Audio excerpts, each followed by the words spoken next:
Já? Então, meu povo, boa noite. Vamos iniciar fazendo nossa oração. Pedir mais uma vez que o Espírito Santo possa nos iluminar, nos encher o nosso coração, especialmente daqueles dons que Deus coloca em nós quando nós descobrimos as suas maravilhas e que a gente fique cada vez mais sedento dessas mesmas maravilhas. Vinde, Espírito Santo, enchei os corações dos vossos fiéis e acendei neles o fogo do vosso amor. Enviai o vosso Espírito, e tudo será criado, e renovareis a face da terra. Oremos. Ó Deus, que instruíste os corações dos vossos fiéis com a luz do Espírito Santo, fazei que apreciemos retamente todas as coisas, segundo o mesmo Espírito, e gozemos sempre de sua consolação, por Cristo Senhor nosso. Amém. Em nome do Pai, do Filho e do Espírito Santo. Então, meus queridos e queridas, nós estamos de volta na nossa terceira parte da introdução. A gente está só na introdução, tá, gente? Porque tem alguns detalhes que a gente precisa verificar. E olha que eu nem estou entrando em muito aprofundamento, tá? Porque tem muita coisinha que a gente pode deixar para ver depois, né? Quando a gente for ver outros livros e assim por diante. Então, nessa terceira etapa, nós vamos ver o seguinte, começando por aqui, falar sobre os nomes de Deus na Bíblia, porque vocês prestarem atenção, dependendo da tradução que vocês têm aí, mas as traduções que são mais fiéis, né, ao original, eles vão apresentar nomes diferentes de Deus, tá? E a gente vai já ver quais são, tá? Então, o primeiro deles é este aqui, ó. O nome que Deus revelou a Moisés. Se vocês pegarem essa passagem, capítulo 3 de Êxodo, desses versículos de 12 a 15, vocês vão verificar que lá, quando Deus se revela a Moisés na sarça ardente, ele revela o nome dele, tá? Ele revela o nome dele para Moisés. E qual é o nome de Deus, afinal de contas? Bom, no português a gente traduz como eu sou, tá? Essa nomenclatura que a gente colocou aqui no som, né, como se fosse Iavé ou Iaué, né? Isso aí depende da pronúncia que a gente der. Geralmente a gente fala com o W com som de V, né, no português. Então nós vamos chamar de Iavé ou Javé, né? Você vai ouvir também essa mesma nomenclatura. Então esse é o nome que Deus revela para Moisés. Mas como é isso no hebraico, gente? Porque na verdade, lembre-se que isso foi tirado do hebraico. No hebraico é essa palavrinha aqui, ó. É essa palavrinha aqui, tá? Que é para os judeus impronunciável. Um judeu, né? Um judeu religioso, ele nunca vai pronunciar o nome de Deus. Essa palavrinha aí. Essa palavrinha aí do hebraico chama-se tetragrama sagrado, tá? Tetragrama sagrado. E ela tem uma vasta simbologia para os judeus. Depois a gente vai falar um pouquinho sobre a numerologia judaica, porque os judeus têm uma tradição de numerologia que é um pouco místico. Talvez você tenha ouvido falar na Cabala, né? Ou Cabalá, né? A Cabala, ela é um ramo do judaísmo que estuda essa questão da numerologia. E por que numerologia? O que tem a ver numerologia com a palavra de Deus, o nome de Deus? É porque, meus queridos, no hebraico não existe número. Eu falei para vocês na outra aula, né, acho que dessa primeira, que existe o alfabeto, tá? Que são 22 letras, mas não existe número. E como é que a gente numera alguma coisa? Pelas mesmas letras. Então, a primeira letra corresponde ao número 1, a segunda ao B, ao 2, né? Então, Aleph, Bet, Gimel, Dalet, né? As 4 primeiras letras. Então, 1, 2, 3, 4. Então, é assim que eles numeram. Na Bíblia hebraica, porque eu não tenho aqui uma edição, se eu tivesse a mostrar para vocês, na Bíblia hebraica, quando eles marcam, por exemplo, né, o número dos salmos e outras numerações, aparece sempre em letras, não aparece em números, tá? Sempre nas letrinhas do alfabeto hebraico. E cada letra, ela representa um número, tá? É que nem lembra dos algarismos romanos? Já aprenderam? Lembra? Algarismo romano, que também designa número, né? Pois é, o hebraico também pega a letra do alfabeto para numerar, como os romanos faziam também. Lembra que os números, né? Os algarismos numéricos que nós temos hoje foram inventados pelos árabes, tá? Então, mas antes não existia a numeração como a gente tem hoje. Então, esse tetragrama sagrado eis a questão. Eu falava para vocês que o judeu não pronuncia. Então, como é que a gente sabe a pronúncia? Pois há várias controvérsias sobre essa questão da pronúncia. Por quê, gente? Porque eu falei para vocês que no hebraico não se escreve as vogais. Essa aqui não é vogal, essas aqui são letras do alfabeto, tá? O Yod, Re, Vav, Re, né? Esse é o nome dessas letras. Então não tem vogal aí, mas ela está implícita, ela existe, o som existe, mas não tem a escrita. Então como é que você... Esse aqui sempre tem o som de I, então é fácil. I, começa com I. Então Yavé, tá fácil. Problema é, se aqui tem som de A, esse aqui normalmente tem um som de V, tá? Normalmente de som de V. E esse aqui não se sabe também qual é. Pode ser que terminar com A, pode terminar com E. Aí depois eu vou falar para vocês qual é a outra versão, vamos dizer assim, né?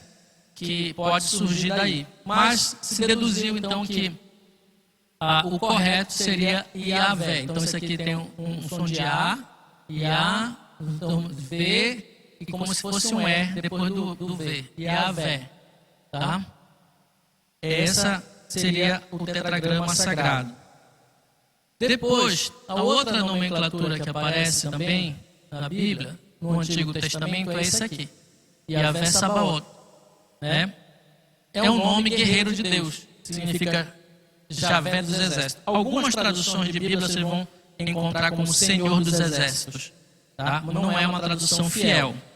A gente vê muito algumas Bíblias, eu não sei como é que está na Ave Maria. Não pesquisei como é que está, se está Javé, se está Senhor, mas algumas traduções traduzem como Senhor dos exércitos. Mas o correto seria Yavé dos exércitos, ou Javé dos exércitos. Que é essa palavra aqui, Yavé Sebaot. Sabaoth, aliás. Sabaoth, né? Não é nem Sabaoth, né? A gente fala Sabaoth, mas no hebraico fala Tsa. Sabaoth, essa letrinha aqui é o Tsa. Tá? Então, é assim que pronuncia essa outra nomenclatura, tá? Algumas vezes aparece isso aqui. A outra é Adonai. Adonai é a forma plural de Adoni, que significa meu Senhor. No hebraico, toda vez que aparece esse som ni, ani, é meu, alguma coisa minha, ani. Essa terminação ni, meu Senhor, meu Deus, meu mestre. Quando se fala Adonai, está no plural. Por quê? Porque se considera a divindade, né, Deus, como uma divindade, então se fala no plural, não se fala no singular. Os israelitas, quando encontravam o nome Yavé na Bíblia, não pronunciavam, mas diziam no seu lugar Adonai. Tá? Então a escrita de Adonai é essa aqui, né? Adonai em hebraico. Vocês podem conferir depois aqui nessa passagem de Deuteronômio 3:24, onde aparece Adonai, tá? Então, algumas vezes vai aparecer escrito Adonai, ao invés de escrever Yavé, aparece Adonai, que sabe que está se referindo a Deus. Outra palavra que aparece é Elohim. Elohim ou Elohim, como alguns falam, Elohim. Elohim é o plural de El. El, esse prefixo El em hebraico é Senhor, tá? Ou Deus. Mais para Deus, né? Se usa mais para Deus. Que não representa seu nome próprio, mas significa Deus ou Senhor dos Senhores, tá? Pode ser traduzido como Deus ou Senhor dos Senhores, né? Como eu falei, Senhor dos Senhores. Que esse Elohim é um plural, como se fosse senhores. Então, seria outra nomenclatura. Existe na Bíblia o que a gente chama de tradições, né? De tradições escritas. Então, por exemplo, tem a tradição eloísta, que são alguns textos que foram onde aparece o nome de Deus só como Elohim.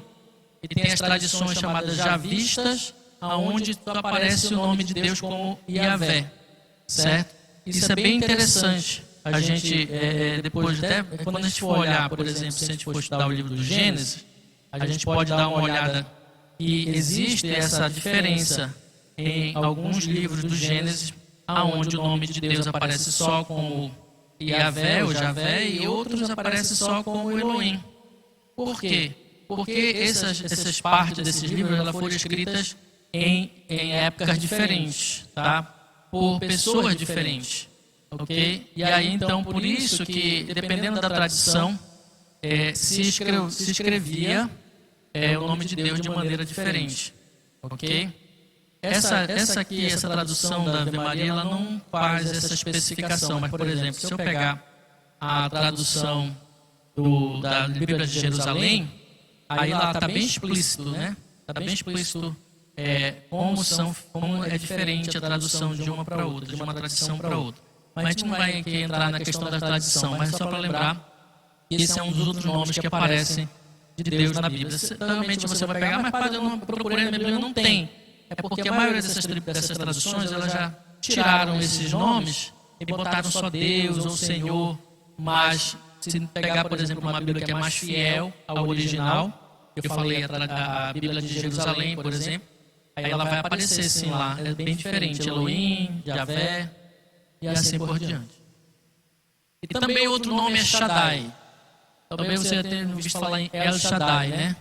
Representa Deus e é traduzido por Todo-Poderoso. Seria o Senhor Todo-Poderoso. Quando fala El Shaddai, é o Senhor Todo-Poderoso. E essa palavrinha aqui, El Shaddai, tá? Então, Todo-Poderoso. É uma das também formas que vai aparecer, que pode aparecer na Bíblia, tá? O nome de Deus.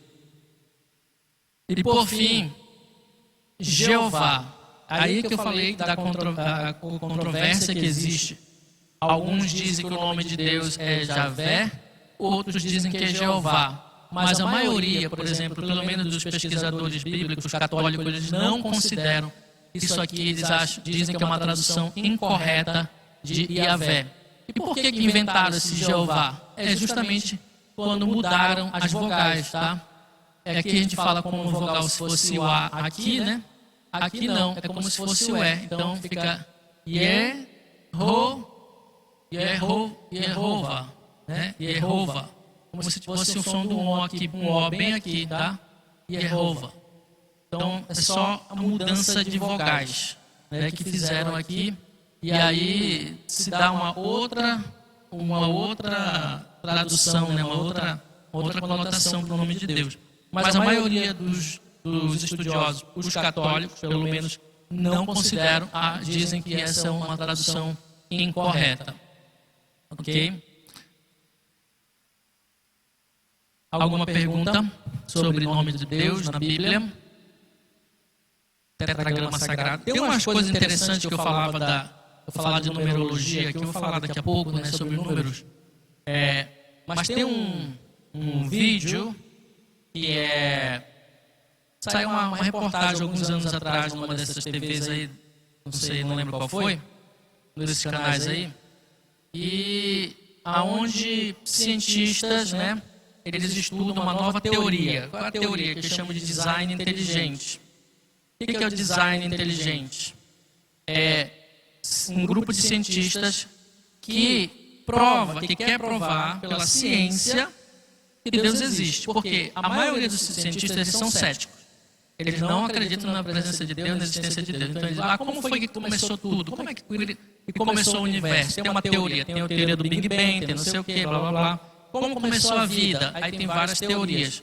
Mas ninguém aceita que exista uma força superior, inteligente por trás de tudo, de toda a criação. E existe hoje um grupo de cientistas que eles dizem o contrário. Não. Tudo que a gente tem, toda essa maravilha da natureza que a gente encontra e consegue pesquisar, consegue entender, é porque existe uma inteligência. Por isso que ele fala de design, né? que existe uma coisa, uma força por trás muito superior, que é inteligente, não é por acaso. Porque a ciência tradicional vai falar que tudo é fruto do acaso, tudo aconteceu por acaso. E esses cientistas não, dizem, não existe acaso, existe sim uma... E aí eles mostram, por A mais B, como é que isso acontece, né? Tem uma reportagem interessante, eu posso até passar no grupo do WhatsApp para vocês, um vídeo de 10 minutos que fala sobre isso. Não sei se eu vou conseguir passar, mas eu vou tentar. Que fala sobre essa teoria, que é bem interessante. E lá aparece, por exemplo, o nome de Deus, o tetragrama sagrado, fazendo uma simbologia pelo número que cada letra corresponde, dá uma simbologia lá, uma matemática fantástica lá que o cara faz. Isso é bem interessante mesmo. Tá? Mas aí é só mostrando para vocês no vídeo. Então, mas vamos continuar aqui e falar sobre hebraísmos e a palavra irmão. Isso aqui é uma coisa muito batida também entre nós, porque os protestantes eles sempre pegam muito nessa questão aqui.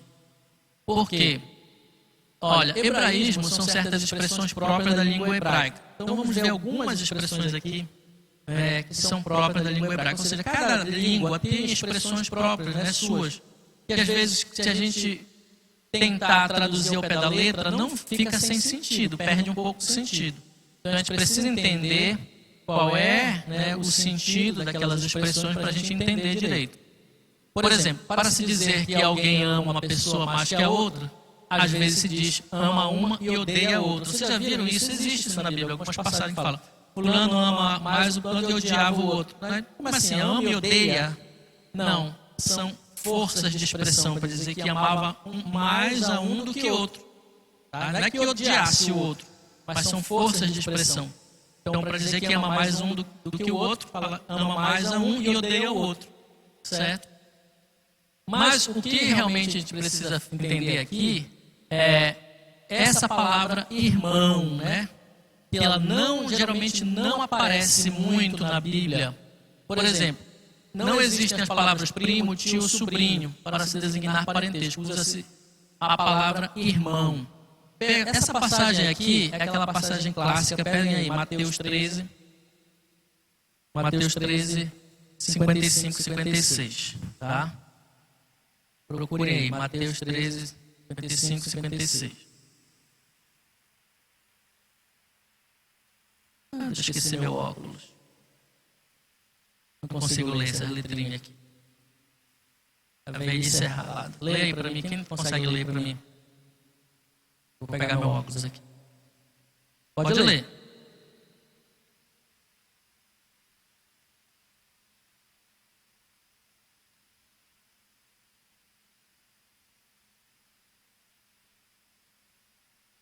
Cadê? Quem vai ler? Então, Mateus 13,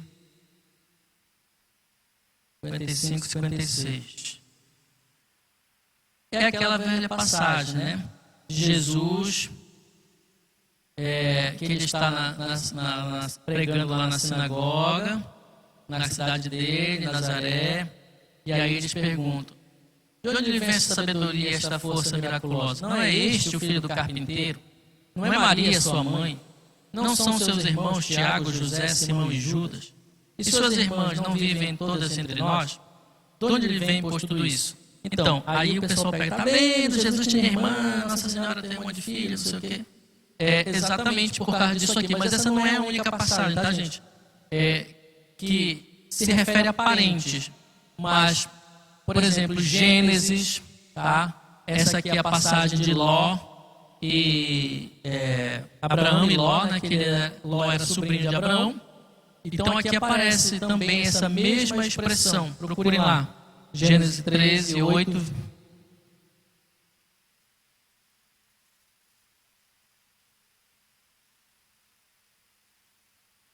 Gênesis 13, era para ter deixado marcado aqui, não marquei, para não perder tempo. Então, vamos lá. Diz assim, Abraão disse a Ló, rogo-te que não haja discórdia entre mim e ti, nem entre nossos pastores, pois somos irmãos. Então ele usa essa expressão irmão. E a outra é 29:15. 29:15. 29:15. O que fala aqui? Labão disse-lhe: acaso porque és meu parente me servirá de graça? Dize-me que salário queres. Então, lembra aqui que ele fala aqui, aparece essa palavra também, né? Parente pode ser traduzido também como irmão, tá? Então vejam que aparece aqui também no primeiro livro de Crônicas, que se designa primos, aparece aqui em Levítico, aparece em 2 Samuel, capítulo 19, 12 e seguinte, e designa familiares. Então isso é uma forma, né, de falar. Então, muitas vezes aparece essa expressão irmãos, mas de fato não significa que são irmãos de sangue, mas sim um parentesco próximo. Poderia ser primo de Jesus, não sei, algum tipo de parentesco, tá bom? Mas não exatamente consanguíneo. Outras expressões que a gente pode ver aqui, por exemplo, outros tipos de hebraísmo. Quando aparece, por exemplo, em João 5:30, não procuro a minha própria vontade, sim a daquele que me enviou. Olha só, essa palavra que está entre parênteses, ela não existe no texto, tá? Ela só foi acrescentada aqui. Não procuro a minha própria vontade, e sim a daquele que me enviou. Se a gente fosse fazer uma tradução ao pé da letra, como é que a gente ia entender isso? Ele disse que eu não vou fazer minha vontade, né? Mas a daquele que me enviou. Aí, por isso que colocou entre parênteses somente, porque não significa que ele não faz a sua vontade, ele não faz somente a sua vontade, mas a daquele que me enviou. Entendeu? Já muda o sentido da frase.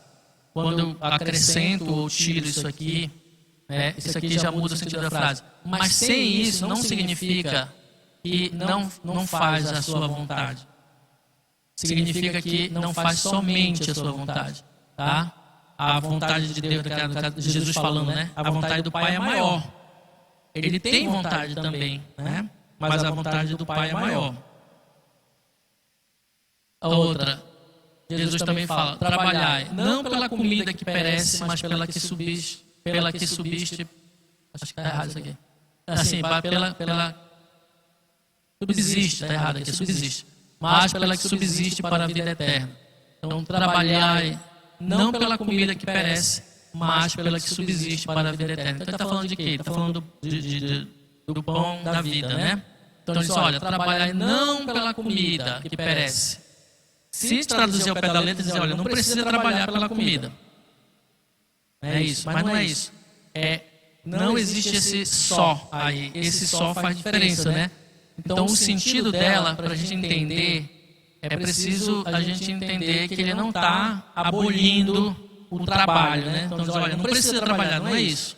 Ele diz: precisa trabalhar, mas não só isso.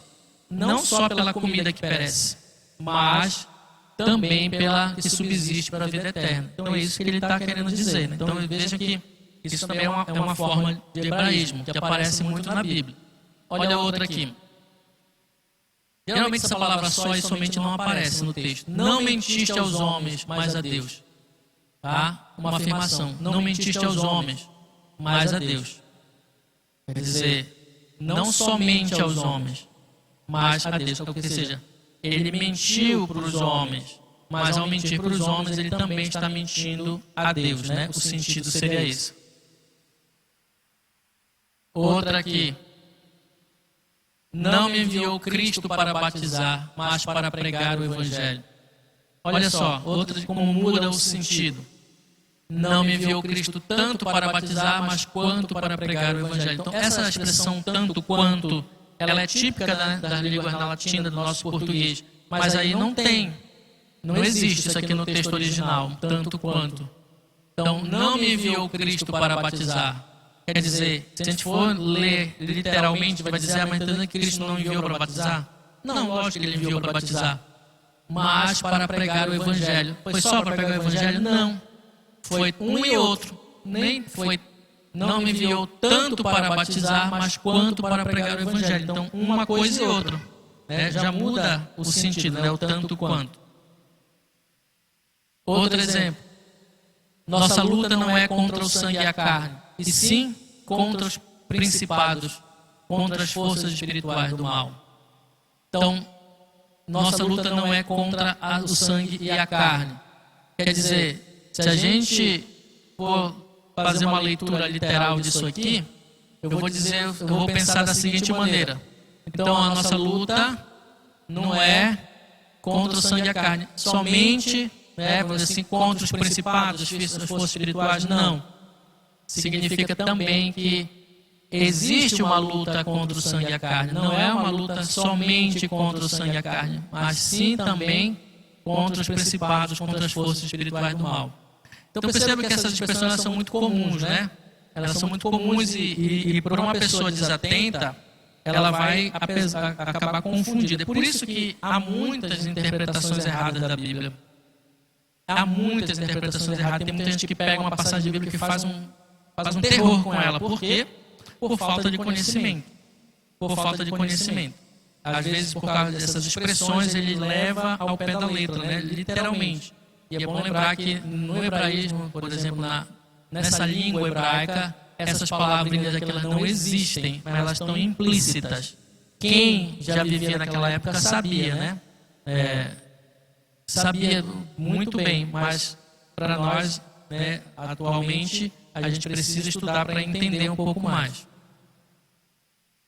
Ok? Vamos em frente. Significado dos números na Bíblia. Eu vou falar para vocês, os números têm também uma importância muito grande. A gente precisa entender porque isso aparece muitas vezes em várias passagens.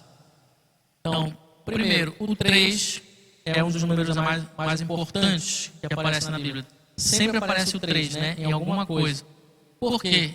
Porque era considerado um número perfeito e por representar o triângulo, que era uma figura perfeita com três faces iguais, né? Lembra? O triângulo no caso, como é que se chama? Equilátero, né? E as três faces iguais, ele é uma figura perfeita, né? Então, por isso que o 3, ele é um número perfeito. E aparece muitas vezes, né? Muitas vezes na Bíblia. Por exemplo, dizer que algo aconteceu 3 vezes é confirmar o efeito do fato. Lembra que Pedro negou Jesus 3 vezes. Ou seja, significa que ele negou mesmo. Né? É verdade. E depois da ressurreição, afirma 3 vezes que ama Jesus. Ou seja, retomou de verdade a posição de seguidor do Mestre amado. Tá? Então veja, Pedro negou 3 vezes e depois 3 vezes ele confirmou que amava Jesus. Será que Jesus perguntou mesmo 3 vezes? Não sei.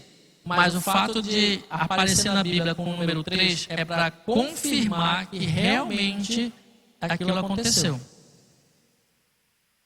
Jesus ressuscita no 3º dia, um jeito de dizer que sua morte foi um fato significativo. Tá? Então, para os judeus que eu falei, essa questão da numerologia, ela é muito importante. Tá? Muito importante. Geralmente o 3 também está relativo à divindade. Aquilo que é divino é 3. Por isso que Jesus revelou que Deus é o quê? É uno e trino. Trino. A Trindade Santa. Certo? E Jesus que revelou isso. Não foi nem os judeus, né? Não vem do judaísmo. Foi Jesus que revelou. O 4, ele faz lembrar os 4 pontos cardeais, expressando que algo se espalha pela terra inteira. Então, geralmente, o 4 tem relação à criação, tem relação à humanidade. Por isso que se a gente juntar a criação com a divindade, dá um número perfeito. 3 mais 4, 7. Né? E é o próximo número que a gente vai ver. É o mais significativo, né, da linguagem bíblica. Deus fez o mundo em 7 dias, indica o quê? A perfeição, a totalidade. Tá? Então, lembre que o 7 ele é importantíssimo. Porque ele é somatória desses 2 números, 3 e 4. E é o número perfeito mesmo, é perfeição mesmo. Então, Jesus, lá aquela passagem de Jesus, né, quando ele diz que é preciso perdoar, não somente 7 vezes, mas 70 vezes 7. Então, se a gente multiplicar, é 490. Então é para perdoar 490 vezes? Não. Significa que temos que perdoar sempre. Sempre, sempre.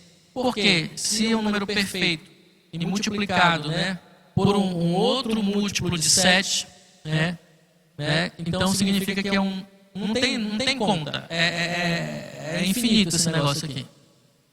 Madalena foi libertada do poder de 7 demônios, ou seja, de todo tipo de mal. Então lembra que a simbologia dos demônios de Madalena é isso aqui. 7 demônios, quer dizer, não tem mais mal nela, ela foi libertada de todo o mal que afligia a vida dela. Qual era o mal de Madalena? Não sei. Certo? Porque lembra que geralmente o pessoal diz que Madalena era pecadora, né? Era prostituta. Não está escrito isso na Bíblia, gente, em lugar nenhum. Só que ela ficou com essa fama, não sei porquê.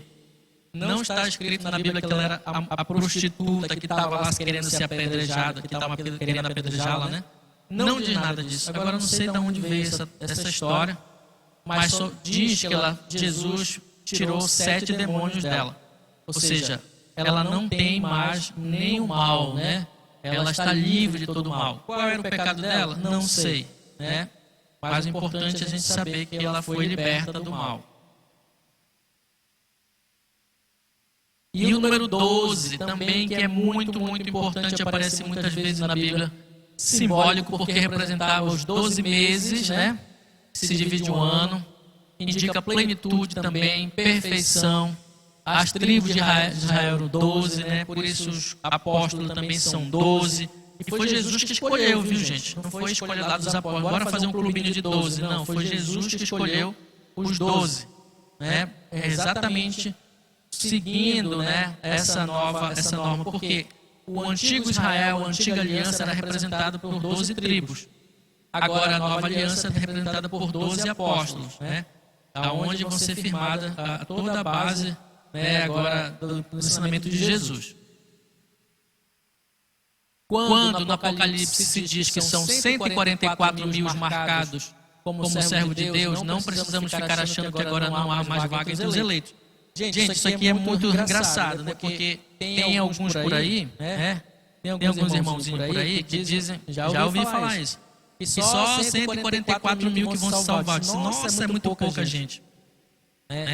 De uma criação que tem bilhões, trilhões de pessoas que já passaram nesse mundo aqui, achar que só 144 mil, eu disse, cadê a misericórdia de Deus? Meu Deus, é muito pouco. Mas isso é um número simbólico, gente. Mais uma vez é símbolo que a gente precisa entender que não no judaísmo, e mesmo no Novo Testamento, isso é muito forte.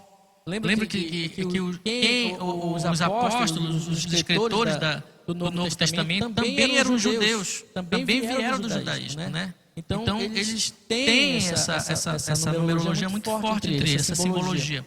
Então, por exemplo, o Apocalipse fala de 144 mil, mas o que é 144 mil? É 12 vezes 12 vezes 1000, né? Se a gente multiplicar 12 vezes 12 vezes 1000, dá 144 mil. Então, é novamente um simbolismo, tá?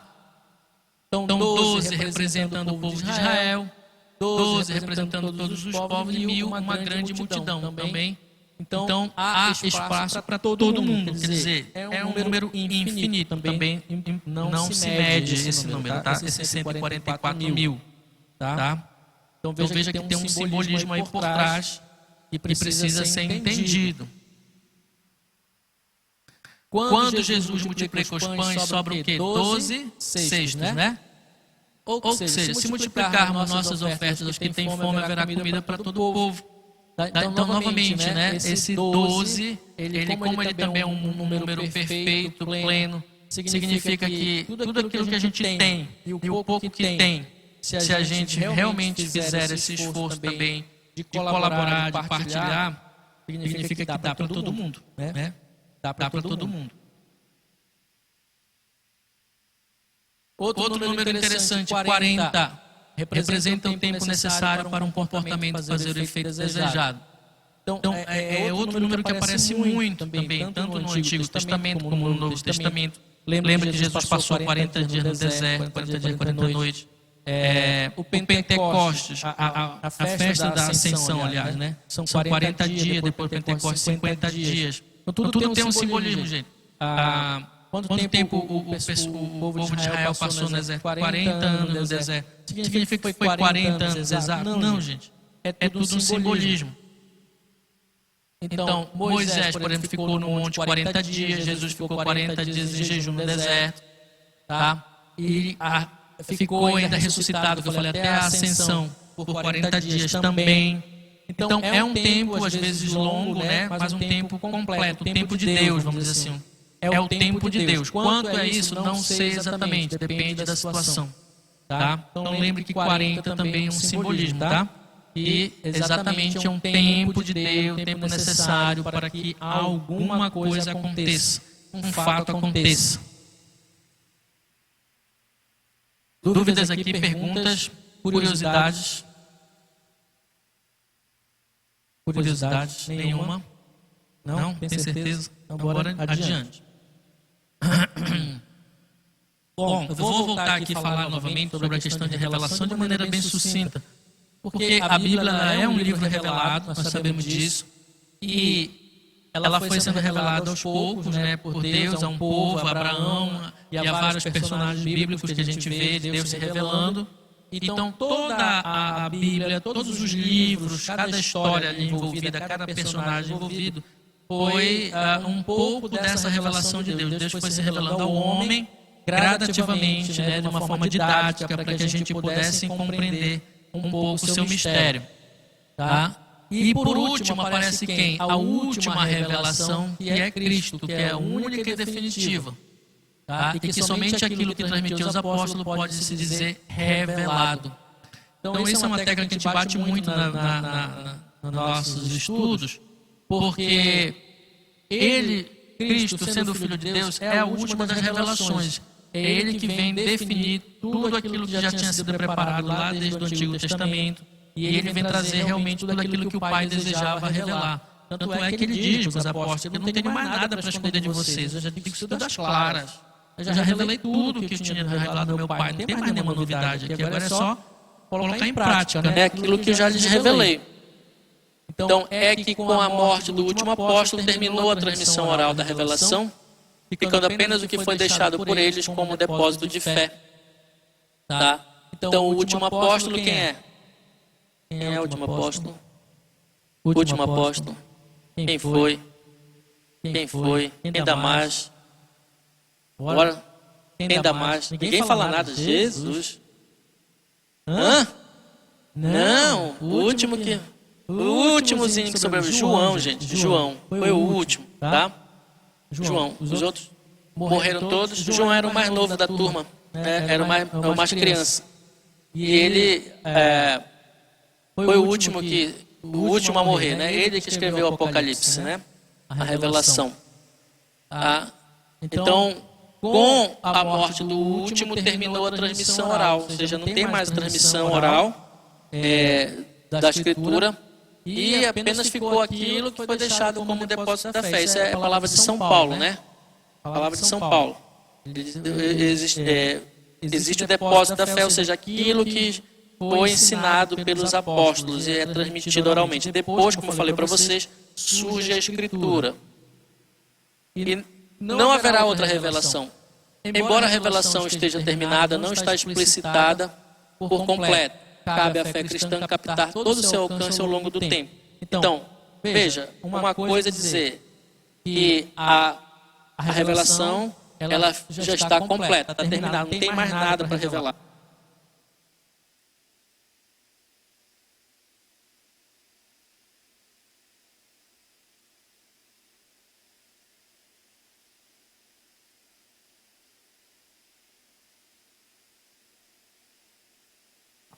Oi.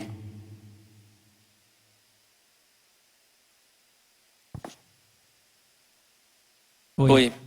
Então, como eu estava falando para vocês, a revelação ela está terminada, mas não está explícita. Então, muitas coisas ainda precisam ser interpretadas, né? Como é que a gente vai entender essa revelação? Por exemplo, falei para vocês que o livro do Apocalipse é um livro muito difícil de entender. Ali está uma revelação. O nome mesmo já diz revelação. Mas o problema é você interpretar, entender a mensagem que está ali. Não tem mais nada para inventar. Mas a dificuldade é essa, é realmente de interpretação. Tá? Então, no decurso dos séculos, houve revelações denominadas privadas. e algumas delas têm sido reconhecidas pela autoridade da igreja. É bom lembrar, porque às vezes aparece por aí algumas pessoas, né, dizendo que tem revelações de Jesus, revelação de Nossa Senhora, revelação não sei de quê. Não existe mais revelações, gente. Existe apenas a interpretação daquilo que já foi revelado.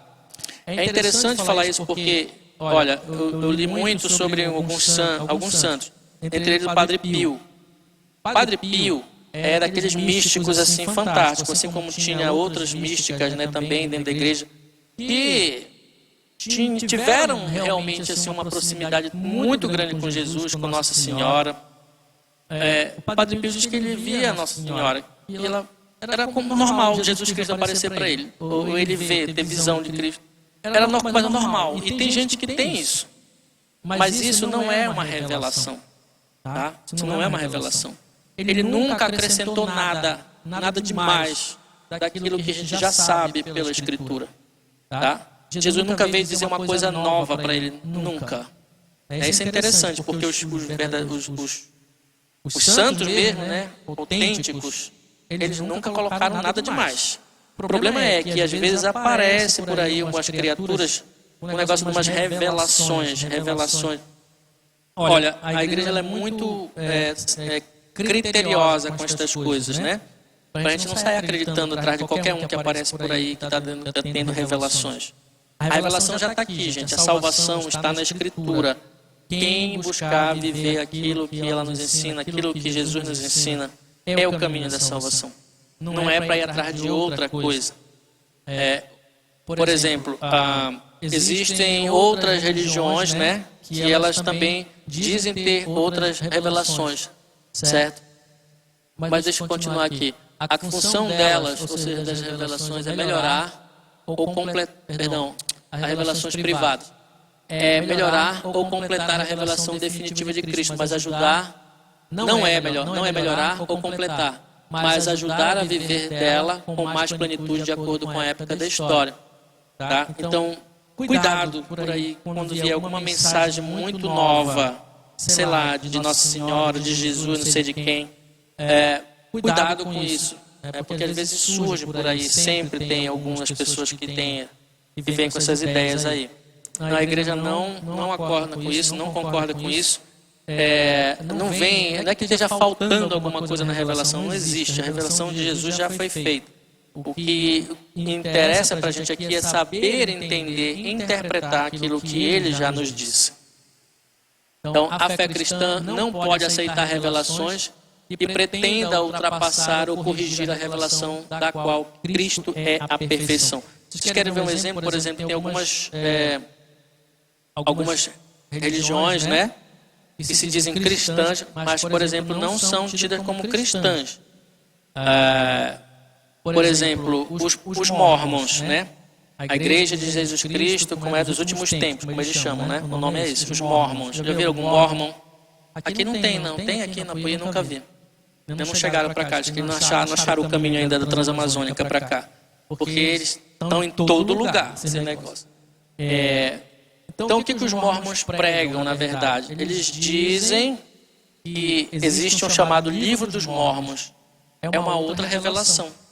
Que dizem que apareceu um anjo, Moroni, que apareceu para um cara lá, que eu esqueci o nome dele agora, e entregou este livro, que é uma outra revelação, e acrescenta outras coisas. Enfim, é um negócio lá meio estranho. Isso aí, para nós, nem é considerado cristão, na verdade, porque o que é cristão é aquilo que a gente já está na Escritura. Não existe mais outra revelação. Jesus já revelou tudo, certo? Então, tem que ter cuidado com essas coisas. Os mormons não são considerados nem cristãos, na verdade, né? Por todos nós, pela Igreja Católica e por todos os protestantes também, na verdade. A maioria deles não consideram os mormons como cristãos, não. Assim como tem outros também que não são considerados cristãos, certo? Este é o caso que eu falava para vocês aqui de exemplo, de certas religiões não cristãs e também de certas seitas, recentemente, que se fundamentam em tais revelações. Então, existem seitas. Gente, um lugar para ter seita que vocês nem imaginam é os Estados Unidos. O que aparece de seita ali, o que o pessoal inventa não é brincadeira. É sério. Se aqui vocês acham... Aqui aparecem muitas dessas denominações neopentecostais, né? Todo lugar. Uma cortinha aqui, um negocinho ali. Com nomes mais estranhos possíveis. Mas nos Estados Unidos eles batem o recorde. Porque aparecem seitas mesmo, né? Não é nem neopentecostais, são seitas mesmo que aparecem. Eu vi uma vez um documentário que falava exatamente de uma seita que vive no deserto de Nevada, um grupo de pessoas, e tem o líder, e esse líder diz que ele é a encarnação de Cristo. Aí por aí você já tira a história, né? E tem um negócio bem estranho. Mas ele é Cristo. Mas tem gente que segue ele. Isso é seita. Tradição, magistério e escritura. Isso aqui é importante a gente voltar de novo a falar. Eu vou falar também um pouco sobre isso, porque esse é um tripé, gente, para a gente viver a nossa fé, né? A nossa fé católica, ela está baseada nesse tripé. Está vendo aqui o tripé aqui da câmera? Pois é. É isso aqui, gente. Uma coisa não se sustenta só numa perna. Tá? E a nossa fé, ela é bem fixa, ela é bem estável, ela tem 3 pernas. Até para a gente ficar em 2 pernas, a gente precisa de equilíbrio. A gente só fica em pé porque a gente tem equilíbrio. Mas é difícil você botar uma coisa só com 2 perninhas assim, né? Mas precisa de um tripé, como esse aqui. Certo? E aí fica estável. Então, a transmissão do Evangelho fez-se de 2 maneiras, que eu já falei para vocês. A maneira oral e a maneira escrita. Primeiro vem a oral, gente. Pelos apóstolos, que transmitiam, que receberam de Jesus ou aprenderam por intermédio do Espírito Santo. Então, eles receberam a inspiração, né? Para realmente... aprenderam algumas coisas de Jesus e outras pelo que o Espírito Santo lhes inspirou, tá? Então, veja que o Evangelho, ele antes de ser escrito, eu falei para vocês, ele era oral. Era passado de pessoa para pessoa. Então, os apóstolos, eles conseguiam, vamos dizer assim, contar, né? Tudo aquilo que eles testemunharam de Jesus com Jesus. Isso aí, o Evangelho levou tempo para ser escrito, né? Cerca de 30, 40 anos. Olha só, para ser escrito. Depois, lógico, com o tempo, esses homens começaram a desaparecer, começaram a morrer. Então, as comunidades que ouviram aquelas tradições, que ouviram aquilo que os apóstolos lhes passou, sentiram a necessidade de escrever, botar por escrito. Tá? Então, e aí surgiu então o texto escrito. Foi começando a surgir o texto escrito, os evangelhos. Tanto é que, por exemplo, os evangelhos, como a gente conhece, Mateus, Lucas, Marcos, né? Eles, segundo os estudiosos, eles não foram exatamente escritos por um autor, né? Mas foi uma tradição, por exemplo, uma comunidade que seguia aqueles apóstolos e escreveram. Tá? Eu também acho que os apóstolos não tiveram essa preocupação de ficar escrevendo, porque eles estavam mais preocupados em pregar, em anunciar, né? E exortar a comunidade, enfim. Assim como Paulo também. Mas Paulo tinha uma diferença, ele escrevia cartas, né? E cartas para as comunidades. Mas o Evangelho, ele não escreveu nada, porque ele já tinha aquilo ou escrito, talvez Paulo já tenha pegado alguma coisa escrita, ou simplesmente ele já tinha recebido dos apóstolos, né? Ele disse que ele recebeu dos apóstolos e começou a transmitir aquilo. Pode ser que lá para o final da vida dele ele já tinha algum texto escrito, mas o que ele ensinava era aquilo que ele já tinha recebido dos apóstolos. Então, a primeira tradição oral. E depois por escrito, também pelos apóstolos que sob inspiração do mesmo Espírito Santo puseram por escrito a mensagem da salvação. Então, a gente atribui aos apóstolos, como eu falei, mas pode-se entender que às vezes não era bem o apóstolo quem escreveu, mas sim uma comunidade que era fiel àqueles ensinamentos do apóstolo que colocaram no papel. Para que o Evangelho sempre se conservasse inalterado e vivo na igreja, os apóstolos deixaram como sucessores os bispos, que tinham como encargo conservar a pregação apostólica e interpretar autenticamente a palavra de Deus. a esses bispos em comunhão com o sucessor de Pedro, dá-se o nome de magistério. Então vejam, quando a gente fala em tradição, é aquela tradição oral. E quando a gente fala em escritura, é aquilo que foi colocado por escrito.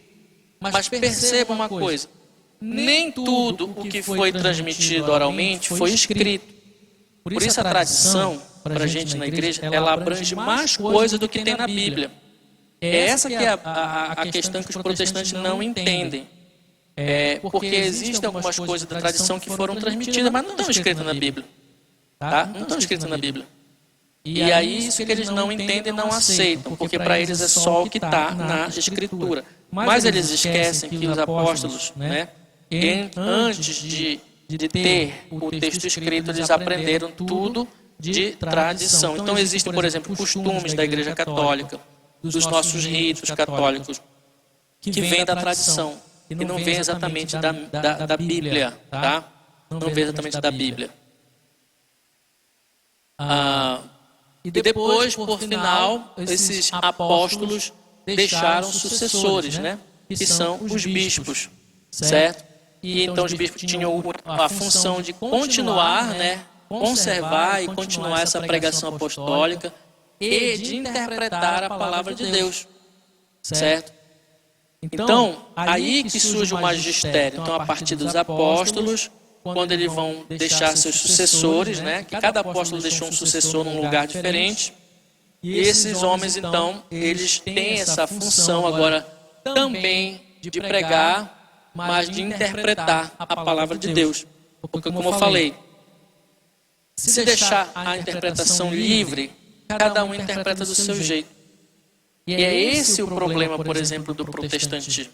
Que quando Lutero ele se colocou, né, contra a igreja, o que ele fez? Ele decretou que existia um livre exame, ou seja, não vamos sair das amarras da igreja. Então, cada um examine e interprete a escritura do seu jeito. Certo? E aí a gente vê a salada que deu isso aí, né? Um monte de confissão de interpretação diferente. Exatamente porque cada denominação tem um jeito de interpretar, né? Ou de ver, de seguir a escritura. Então, esses bispos que foram deixados, né, como sucessores dos apóstolos, e em especial o sucessor de Pedro, né, que a gente chama de Papa, formam o que a gente chama de magistério. E continua sendo a autoridade da igreja para interpretar o texto bíblico, certo? Então, qualquer coisa controversa que surgir na igreja sobre a interpretação bíblica, por exemplo, a gente pode dar esse cargo, essa função ao magistério de interpretar corretamente. Existem teólogos também porque ajudam, existem, mas quem vai bater o martelo final e dizer se o teólogo A, B ou C estão certos é o magistério.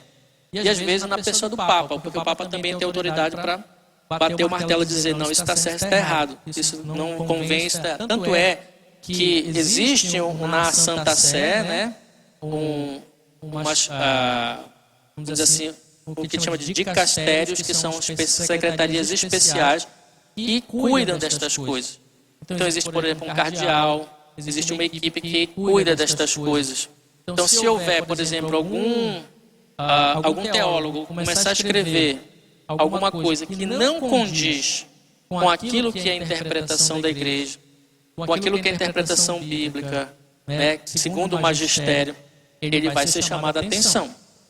Ele vai ser chamado a atenção. Ou às vezes até realmente receber a excomunhão, né, se for uma coisa muito que foge realmente, que seja grave, que fira completamente o que é a interpretação da igreja, tá?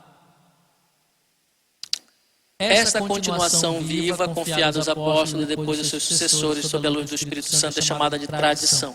Então, lembre-se, a revelação, ela está baseada nesse tripé: Escritura, Magistério e Tradição. Então, a tradição ela é distinta da Escritura, mas estão ligadas e andam juntas. Ou seja, a fonte da revelação é única. mas desdobrada em duas categorias, tradição e escritura. Então existe uma revelação, que é Cristo, mas existe também duas formas, vamos dizer assim, de a gente entender essa revelação, e a tradição e a escritura. E o magistério entra só para realmente, vamos dizer assim, determinar o que está certo e está errado, para delinear as linhas, né? A Sagrada Escritura contém a revelação e a tradição. Perdão, a Sagrada Escritura contém a revelação e a tradição a confirma e a interpreta. Ou seja, através da tradição, a Igreja, através do seu magistério, confirma tudo o que lê nas Escrituras. Tá? Então, existe a revelação, né? Na Escritura, a tradição vai confirmar, vai interpretar, mas quem é que vai ser a voz, vamos dizer assim, dessa tradição? O magistério. É ele que vai confirmar aquilo que está nas Escrituras, certo? Sabemos, a própria Bíblia não caiu pronta dos céus. É bom entender, né? A Bíblia não caiu de paraquedas. Eu gosto muito da citação do Padre Paulo Ricardo, ele respondendo também. Não sei se alguém viu um vídeo que ele fala isso. Ele diz, porque nossos irmãos protestantes acham que a Bíblia caiu do céu num paraquedinha já feita assim, toda editada assim, num zíper, né? E não foi assim. Né? Quem definiu que cada um dos livros que compõem a Sagrada Escritura era de inspiração divina foi o Espírito Santo, agindo através da tradição e do magistério católico. Então veja, foi essa tradição e esse magistério que definiram quem eram os livros que eram revelados, que eram inspirados, que não eram inspirados. Isso lá nos primeiros séculos, gente. Isso são fatos históricos. Quem definiu o cânon completo, tanto do Antigo quanto do Novo Testamento, foi o Espírito Santo através da tradição e do magistério. Então, se não fosse isso, a Bíblia era uma salada de um monte de coisa. Eu tinha falado para vocês que existem muitos livros apócrifos, mas muito mesmo, que a gente nem imagina. Eu nem trouxe aqui, mas tem uma lista muito grande desses livros. Se não fosse o magistério, a tradição da igreja, bater o martelo dizendo isso aqui não é revelado, isso aqui não é inspirado, isso aqui não tem nada a ver, tinha entrado um monte de coisa que não tem nada a ver. Ia fazer uma confusão na cabeça das pessoas, com certeza. Porque elas atestaram que aquilo não era de fato relevante para a fé, mas foram coisas criadas. Porque o homem, gente, nós somos capazes de criar muita coisa. Muita coisa. E até o que não presta também, né? A gente sabe disso. Então, houve muitos desvirtuamentos. A doutrina que a gente tem hoje, ela se deu graças a homens que foram muito fortes ali no início, nos primeiros séculos, primeiro e segundo século principalmente, onde eles lutaram contra as heresias, né? O que eram heresias? O herege não é uma pessoa que era fora da igreja, eram católicos, eram cristãos, mas que tinham um pensamento, uma interpretação totalmente fora daquilo que era a interpretação da maioria, vamos dizer assim, né? Então, por isso que muita coisa foi tirada de fora, não foi aceita. E aí a doutrina começou a ser escrita exatamente para combater esses pensamentos que levavam as pessoas a terem uma noção errada, né, da fé. Então, a doutrina que nós temos hoje, ela vem muito desse início da igreja, graças àqueles que representavam, vamos dizer assim, a tradição e o magistério daquela época. E aí, era essa parte aqui que eu queria falar para vocês, né? Eu não vou me alongar muito hoje, mas eu queria voltar àquele nosso exercício. Lembra que eu tinha falado para vocês? Essa área que eu tinha esquecido, não esqueci não. O exercício para a gente fazer aqui, tá? Eu acho que eu vou já chamar de um por um aqui, cada um vai falar uma que lê isso aqui. Lembra que a gente estudou, falou sobre as citações, né?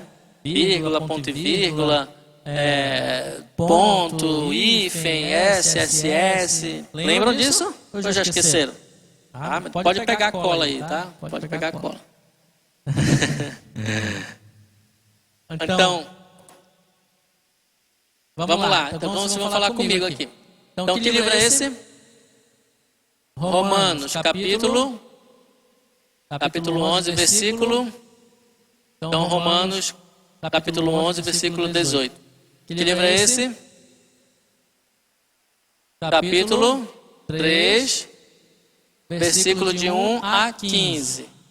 Tá? Que livro é esse? Tessalonicenses, gente. Tessalonicenses. 2 Tessalonicenses, capítulo, versículo 2 a 12. Que livro é esse? Daniel.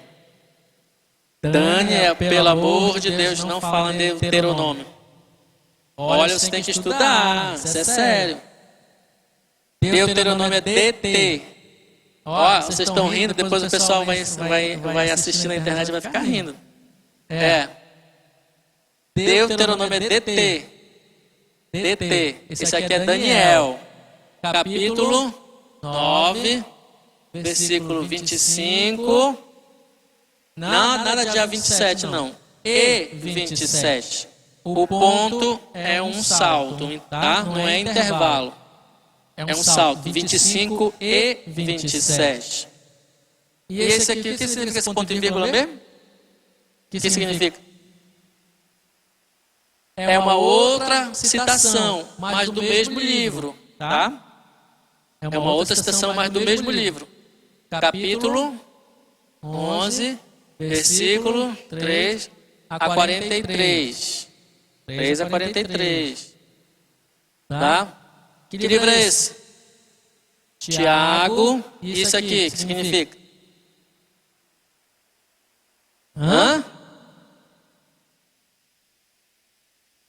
O quê? O quê? Capítulo, versículo? Capítulo. Capítulo. Tá? Sempre vem em primeiro lugar o capítulo. Como não tem vírgula, é capítulo. Porque o que separa o capítulo do versículo é a vírgula, não é isso? Então, é capítulo. Capítulo primeiro e... O que é o S? Seguinte. Tá? Capítulo primeiro e seguinte. Então, capítulo primeiro e segundo, né? A gente poderia dizer também assim. 1 e 2. Que livro é esse? Apocalipse. Capítulo 6, versículo e seguintes, né? São 2 versículos após o 7, tá? Então é 7, 8 e 9, tá?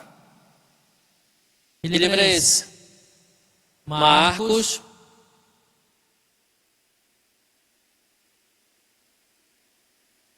Ih, agora enrolou. Agora enrolou.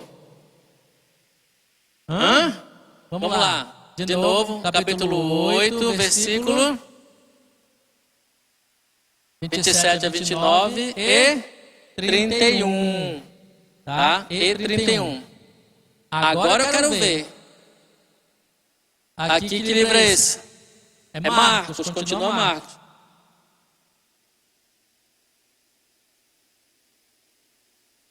E ninguém acertou.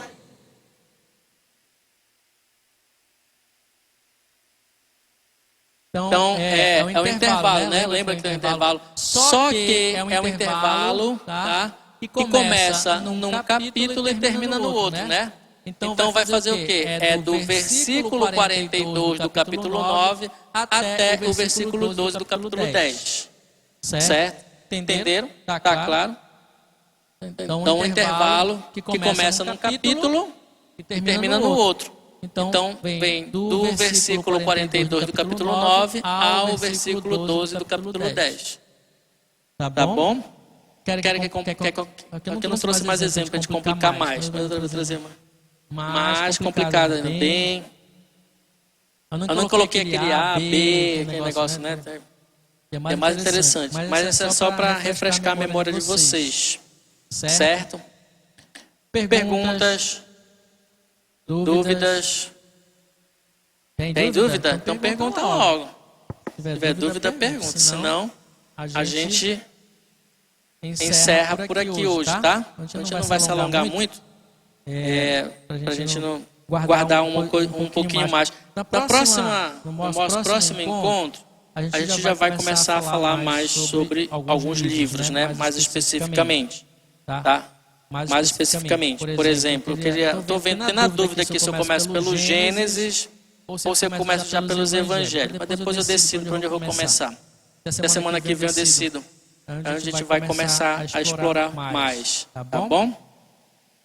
Então, uma boa noite a todos. Vamos ficar de pé e novamente agradecer a Deus, pedindo que Ele nos abençoe, que Ele possa nos guiar novamente de volta em segurança às nossas casas, que nos dê uma noite tranquila, né, na paz, de sono também, de tudo aquilo que Ele pode nos dar.